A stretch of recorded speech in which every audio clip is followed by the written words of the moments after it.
গুজরাট এবং দিল্লির ম্যাচ।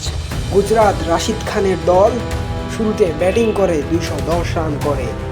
সেখানে শুভমান গিল 70 রান এবং বাটলারের 52 রানে ভর করে 210 রানের বিশাল পুঁজি পায়। ব্যাটিংয়ে নেমে দিল্লি ক্যাপিটাল শুরু থেকে আক্রমণাত্মক। আতঙ্ক নিশাঙ্কা যেন দেখালেন ক্লাস। 24 বলে 41 রান।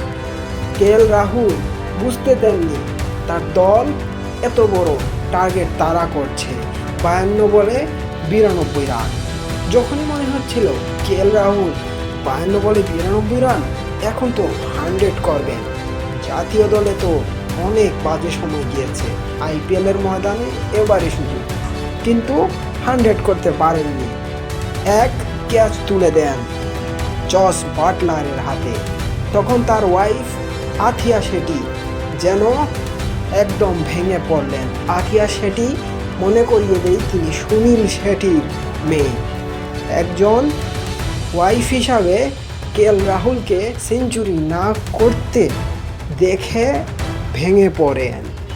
তারপর হয়তো ভেবেছিলেন অনেকে যে ম্যাচটি হারতে চলেছে।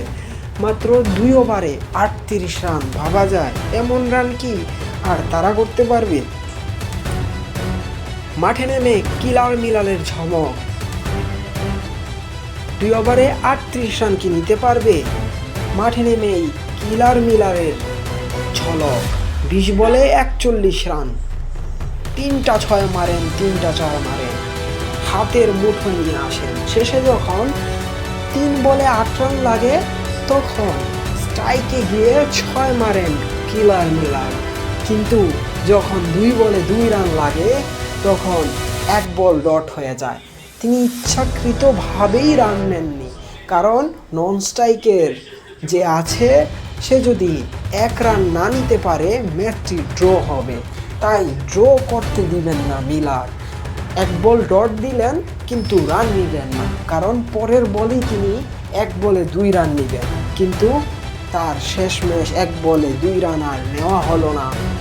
কান্নায় ভেঙে পড়লেন, কারণ 2 বলে যখন 2 রান লাগে তখন সিঙ্গেল নেওয়ার সুযোগ থাকার পরেও তিনি নেননি। তিনি ম্যাচটি জিতিয়ে নামবেন বলে, কিন্তু শেষে যখন ম্যাচটি হারতে হলো কিলার মিলার কান্নায় ভেঙে পড়লেন।